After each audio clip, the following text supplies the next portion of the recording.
दहन। अल्मोड़ा की पहाड़ियों में बसा हुआ वो छोटा सा कस्बा, जहां हर सुबह की शुरुआत सूरज की सुनहरी किरणों से होती थी और हवा में घुली ताजगी मन को सुकून देती थी।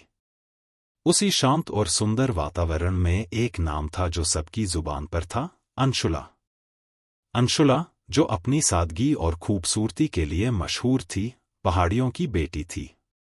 उसकी आंखों में पहाड़ी झरनों की चमक थी और उसकी मुस्कान में कुमाऊं की वादियों की मिठास।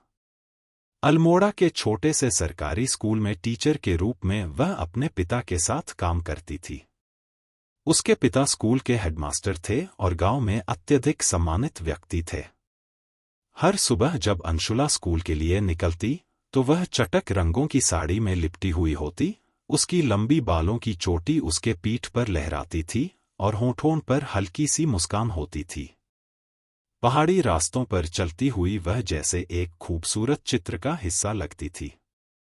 वहीं दूसरी ओर कोलकाता का रहने वाला सोमेन एक सफल इंजीनियर था। उसका काम उसे पहाड़ों की गोद में बसे इस छोटे से शहर अल्मोड़ा ले आया था। सोमेन अपने काम के सिलसिले में पहली बार पहाड़ों में आया था और अल्मोड़ा की खूबसूरती ने उसे मंत्रमुग्ध कर दिया था। लेकिन जिस चीज ने सचमुच उसके दिल को छू लिया, वह थी अंशुला। सोमेन ने पहली बार अंशुला को स्कूल के बाहर देखा, जब वह बच्चों को पढ़ाने के बाद घर लौट रही थी। उसकी सादगी, उसकी मुस्कान और उसकी आंखों में छिपी मासूमियत ने सोमेन का दिल चुरा लिया। अंशुला को देखकर सोमेन के दिल में कुछ अलग ही एहसास जगा, जैसे वह उसे वर्षों से जानता हो। उसका दिल अचानक तेज धड़कने लगा और उसने महसूस किया कि शायद यह कोई सामान्य मुलाकात नहीं, बल्कि प्रेम का पहला एहसास है। अंशुला, जिसे सोमेन ने बस एक नज़र में दिल दे दिया था, अभी तक इस बात से अनजान थी।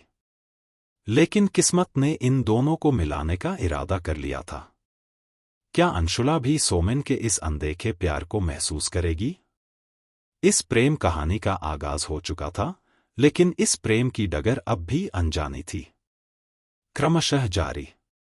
धारावाहिक का अगला एपिसोड में प्रेम की इस डगर पर आगे बढ़ते हुए देखेंगे, जब अंशुला और सोमेन के बीच की दूरियां धीरे धीरे घटने लगेंगी। Thank you for watching. Please like, share and subscribe to our channel.